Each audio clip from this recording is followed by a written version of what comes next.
although I do not like them very much. I mean, they weren't necessarily bad, but they were very creative when it came to stuff like that. And most often, it came from them working very, very hard in the beginning and saying, look, this is not sustainable. What can we do to work smart?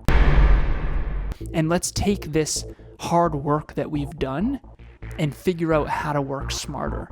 And I do think there's a really important balance between these two that needs to be struck. And if you're so all in on the work smart thing, you got to be real careful.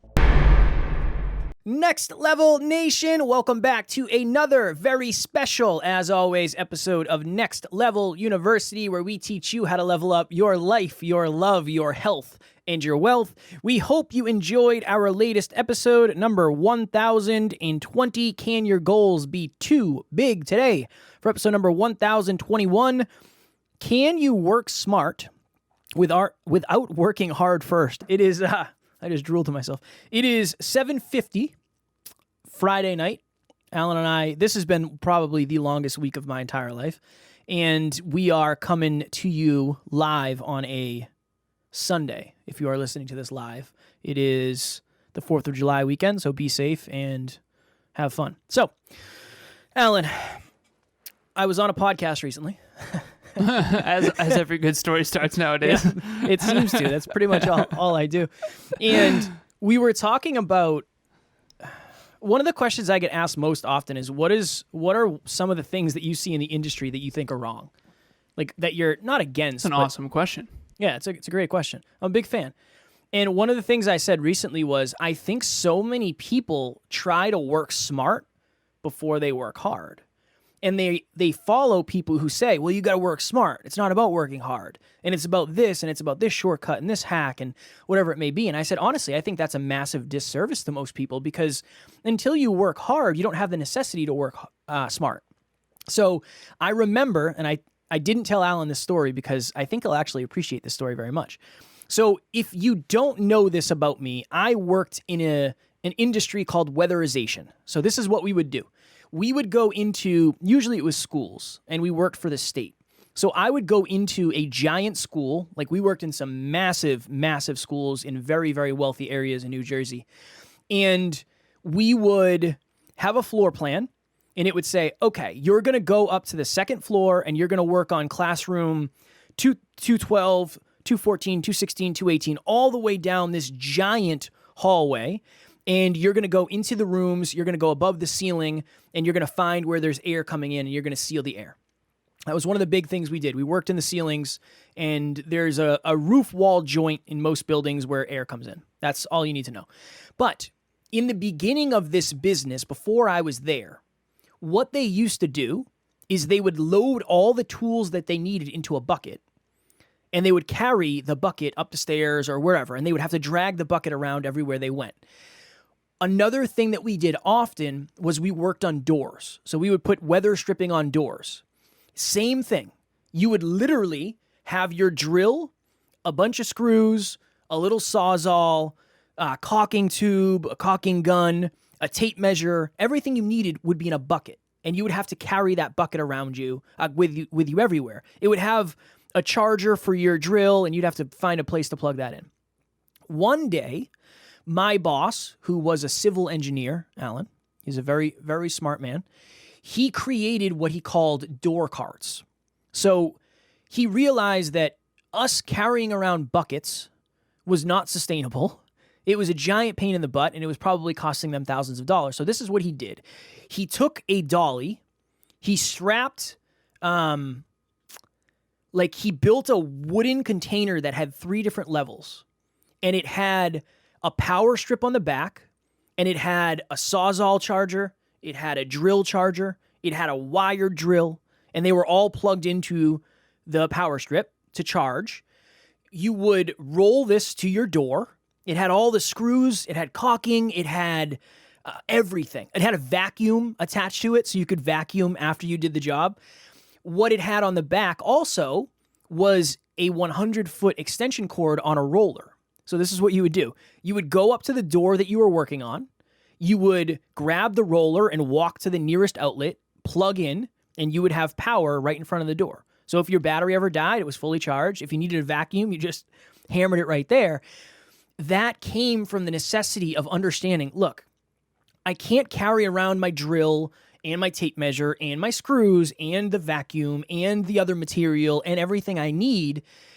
That's just too hard. It's too much work. It's not sustainable. What is the smarter version of this? And they ended up building this. And we used to get so many looks. I remember oftentimes the custodians are like, what is this? And I would say, this is the door card. It's got everything. Like I have these drills. I have this drill. I have these screws. I have different drill bits. I have everything I need. I don't even have to go back to the van. Like once I have this and I'm out, I'm good for the day. And that all came from us starting with working hard. And I think that that's the point of this episode. You have to have necessity. You have to have some sort of necessity. In the beginning, Alan and I set up the equipment every time we interviewed or every time we podcasted. That was us working hard. Every time we broke everything down and reset it up. Eventually, we got to the point where we said, why don't we just find a room where we can leave all this? Let's work smart. But I think you do have to build the foundation by working hard. And I think that my company, although I do not like them very much, I mean, they weren't necessarily bad, but they were very creative when it came to stuff like that. And most often, it came from them working very, very hard in the beginning and saying, look, this is not sustainable. What can we do to work smart? I have, first of all, I love that story. I think that's a great representation of what innovation really is. I thought you would. It's so interesting to the amount of money that one innovation has saved that company. Yeah, so much. It's unbelievable. If you calculate the $100 an hour times the amount of days a week working, plus times the amount people. of time that saves, times people, times number of jobs per year. It's just like crazy. And I remember when I first got into corporate, I used to notice all of these small changes that could make a massive difference. And as a business consultant, that's really what my job is. You come in, I was on the phone with a client yesterday, and her family owns several different businesses. And I went through the finances of every single business, and I just was like, wait, what? Why aren't you doing this? Why aren't you doing that? And those tiny tweaks, when you have a big business, those tiny tweaks sometimes are worth hundreds of thousands of dollars, if not millions of future dollars. It's so fascinating. But to get back to this original, can you work smart without working hard? First of all, what I'll say is this. I think it's irresponsible advice, especially for young people, to start teaching them to focus more on working smart than working hard, because I think that a lot of times human beings don't actually change behavior until there's some form of discomfort. And I think that discomfort, working hard at achieving a goal when you're failing forward, creates discomfort. The discomfort actually creates contemplation, and then the contemplation creates working smarter. And so you're taking away the discomfort, you're most likely not going to actually end up innovating. And there's a lot of different examples of this. I have two examples I want to give. I used to play a ton of pickup basketball. I've been really into basketball lately, so I'm like talking about it more. I'm thinking about it more. And I remember it was 2009. We used to play every single day in the summer. And I was big on winning. I really was a very competitive, not in a negative way, but I was very competitive. I always wanted to win. And usually my team did win, quite frankly. And I was one of the stronger players on the court, typically, depending on who we were playing with. And I was always trying to figure out how to be better. That's just who I was. And so I worked really, really hard. I would argue that I'm what people refer to as a try-hard. I definitely dial everything I do very up to 11. That's kind of a joke we have at NLU, and just in general with me, is anything I do, I dial it up to 11. I created this agenda for the NLU department meetings, and Kevin's like, wow, you really do just go all in on things, don't you? Because after that system was created, every single meeting was just that, yep. Right? Yep. So anyways, I'm playing basketball, and in real basketball, in the NBA, for example, or in college, or even in high school sports, there's 3-pointers and 2-pointers. In pickup basketball, for whatever reason, no one ever did the 2-point, 3-point thing because there's no foul shots. So a foul shot is worth 1 point. A non-3-pointer is worth 2 points, which is like inside the key. And then you've got outside the key, which is worth 3-pointers. And if you don't know basketball, I apologize for this example. But in pickup basketball, there is no fouls, so there's no foul shots. There's no when you go up to hit a basket and someone smashes your arm, that's a foul. Now you get to go shoot 2 points and you actually get the advantage in that case. So there's no fouls, no foul shots. So they did ones and twos. Have you ever played pickup basketball to ones and twos? No. Look at me. Okay, you didn't play a lot of pickup basketball? Okay, fair enough. So we played ones and twos, and I always tried to figure out, I realized this. I was trying to win, and I was putting in massive effort, full court games. It's hot summer. It's a lot of running. And I would lose these games, and I'd be like, why are we losing? Eventually, the pain of the loss got me to contemplate. I'm like, you know what I'm going to do? I'm going to get ridiculously good at three-pointers. And by three-pointers, what I mean is outside the key, because they're actually worth 2 points. So I can get 2 times the points when I shoot outside of the key if I get really good at those. Not to mention in a full court game in summer basketball, a lot of people are very, very tired, so they don't defend you far out. They usually just stay near the basket, especially the taller people, because they just don't want you to get close to the basket to get easy points. So I just got really, really good at 2-pointers. Every time I hit a 2-pointer, it was 2 times as powerful as a 3-pointer or as a 1-pointer. And in real basketball, the 3-pointers are already deadly, but in a 2s and 1s game, it's like way, way, way more effective. So I started winning way more games by that one tiny tweak of I'm just going to get really good at 3-point shots. So that's my first example. Second example of working hard so that you get discomfort, so that you actually end up working smart. In James Clear's book, Atomic Habits, there's an example of quality versus quantity. So many people have this belief that quality matters more than quantity. And there's some truth to that, but you have to be careful. So they did this study. They took a group of classmates. I've talked about this before on the podcast. I think there was like 30 classmates, and they split them into 2 groups. The first group was the quality group. The second group was the quantity group, and they were trying to figure out who could create the best photograph.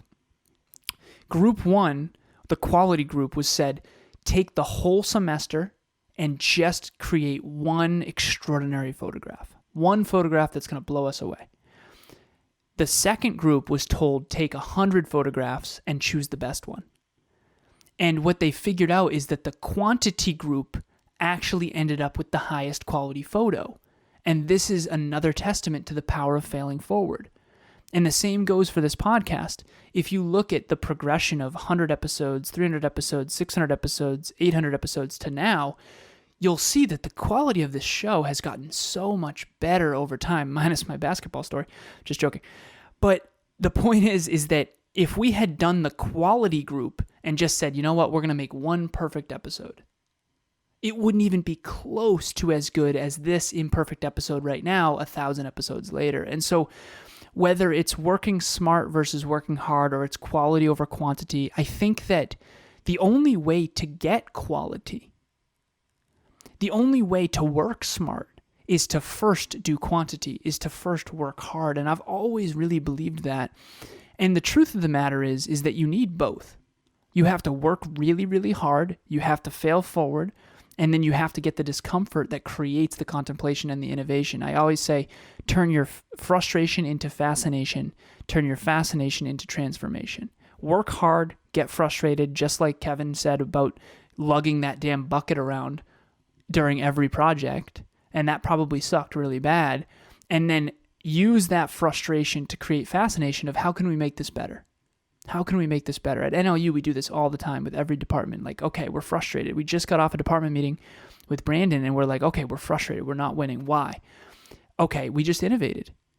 We turned that frustration into positive change. And now we're going to do at least 3 or 4 new things differently that I think will work better. But that's only because Brandon has put in the hours. We've put in the hard work first, which got us frustrated. And Brandon was like, listen, I'm doing it. I feel bad that I'm not succeeding like some of the other team members. And I said, honestly, a lot of that's on us.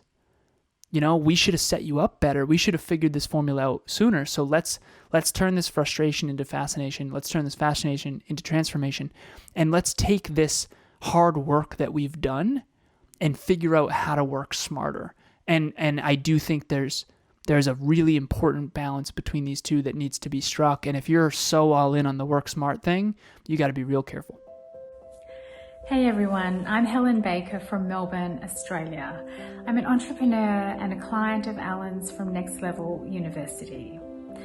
I've had many business coaches in the past, and I can honestly say that Alan is seriously next level, and excuse the pun, but he has this unique ability to help you find a solution to your business problems using his intellect and his business modeling and his genuine, heartfelt desire to help you achieve your goals. I can be vulnerable with Alan, I can share anything and feel comfortable in his presence, knowing that at the end of our coaching sessions, I feel empowered to do incredible things. So if you're looking for a business coach, I highly recommend Alan because his advice and his ability to coach you will be instrumental in achieving your success. Somebody asked me the other day, I think it was kind of like what makes you different, like what makes the podcast and the brand and Next Level You different. And I said, honestly, we don't really ever try to make it easier on ourselves. I said, the only reason we ever try, Alan raises his eyebrows at me. The only reason we ever try to make it easier on ourselves is so we can do something harder. It's almost like if it gets too easy, we just say like, all right, that's enough of that. We got to make it harder. And that's to this point of what if you work harder, smarter? That's really what we do. And I think that's really starting to pay off. Go ahead. Definitely. The compound effect of it. I would love if you'd go a little deeper into the layers of that, because we're not working harder for the sake of working harder. No. Well, sometimes I wonder if you're behind the scenes, like this is gonna be good for Kev. This is too easy. Yeah.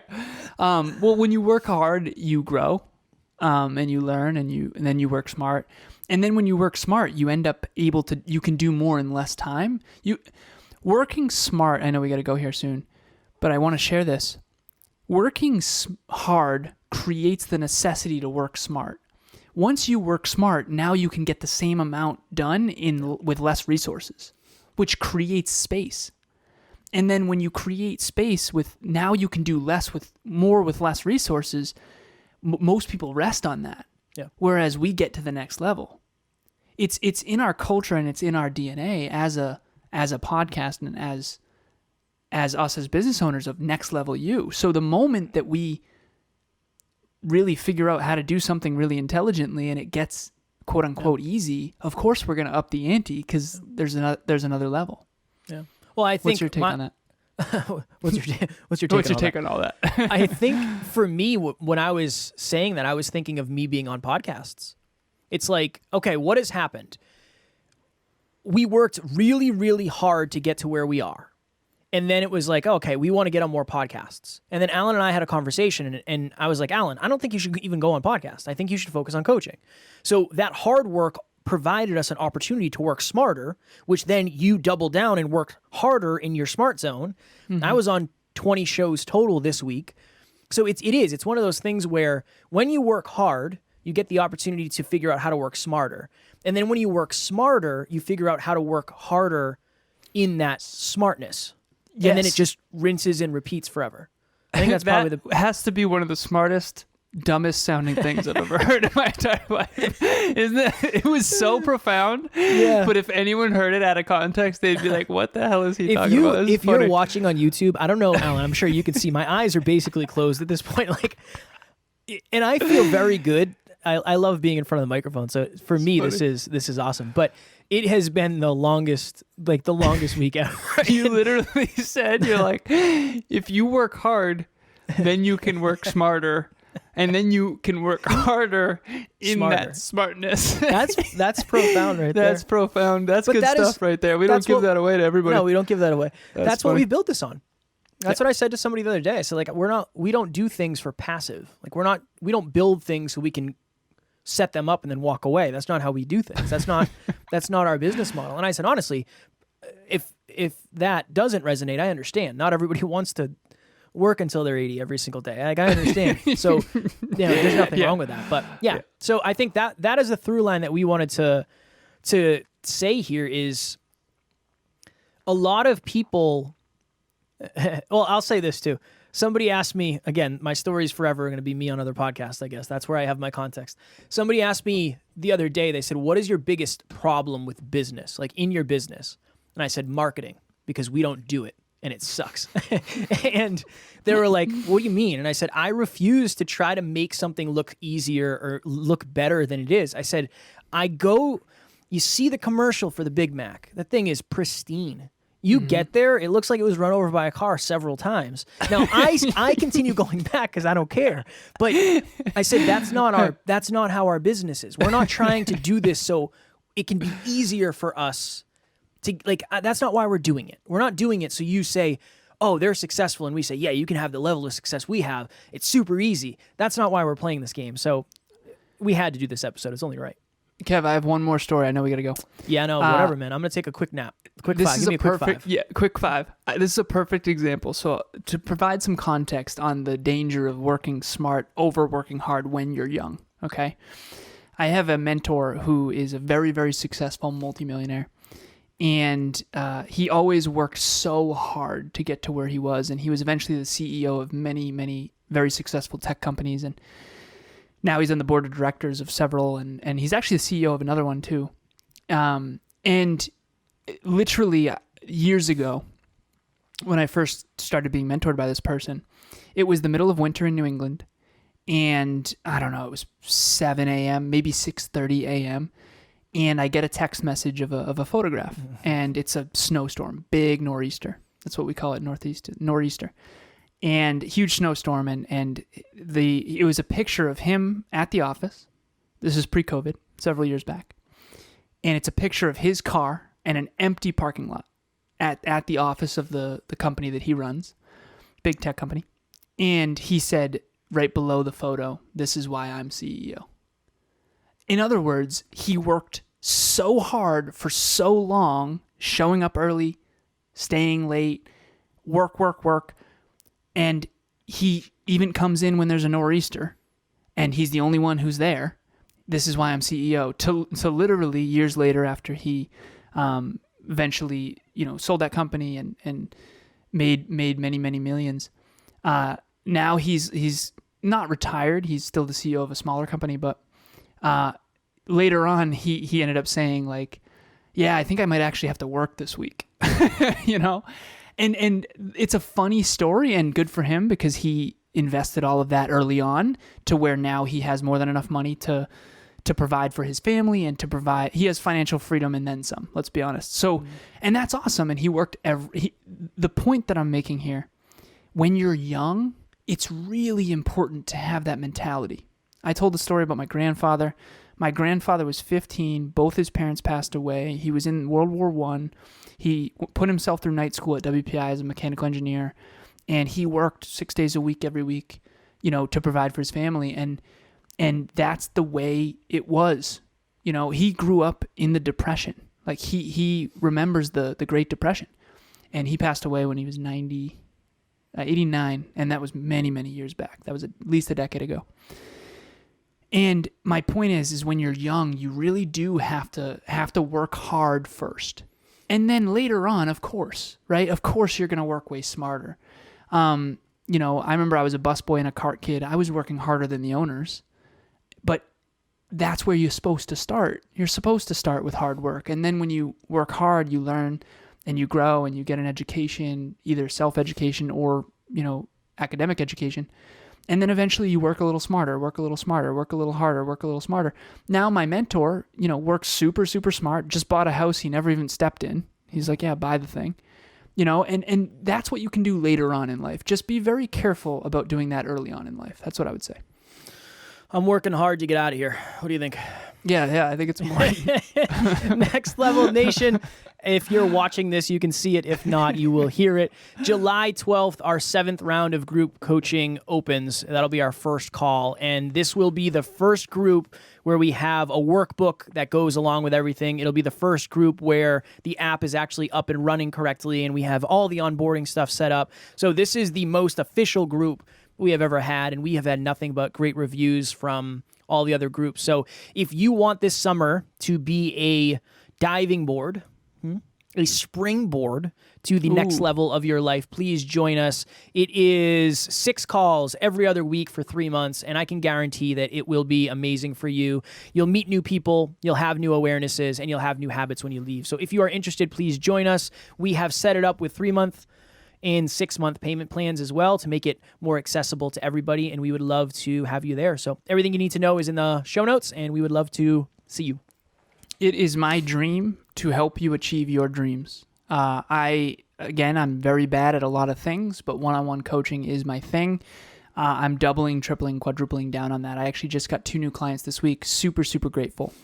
Next Level Business Solutions. There will be a link in the show notes. If any part of you has been listening to this show and you've heard us for maybe years or months or even weeks at this point, and you think there's something different to this, there probably is. Let me pour into your life in a way that will give you more clarity, definitely more consistency. We've got some systems that we're running, habit tracker. At least give it a shot. It's a lot cheaper than you think. Reach out to me. Check out the landing page. It's very, very affordable specifically for our listeners. We made it that way on purpose. So when you hear business coach, you're probably thinking, I can't afford that. Trust me, you can. And I'm going to make you way more money. That's going to be my focal point. I'm leaning into achievement, finance, health, wealth, and love. And I'm gonna guarantee you that you're gonna make way more money in the long run than what you invest in my coaching. And that is my commitment to you as a listener. So it's pay as you play, pay as you go. There's no crazy long-term contract or any of that. It's literally give it a shot. If you don't like it, no worries. We will part as friends. So reach out if you're interested, and we can do the first call is free. So reach out. We'll jump on the phone for a half hour, and I'll take you through what we can do. And you don't have to be a giant business owner either. It's no matter where you are in your journey. Alan has helped many, many people get to the next level, wherever that next level is. Next Level Nation, tomorrow for episode number 1022, give yourself permission to set boundaries. I said this a while ago at the beginning of 2022. 2022 is the year of boundaries, so we will be talking about that. Have a wonderful, wonderful, wonderful Sunday if you're listening to this on Sunday, and we will talk to you tomorrow. As always, at NLU, we do not have fans, we have family. Please reach out.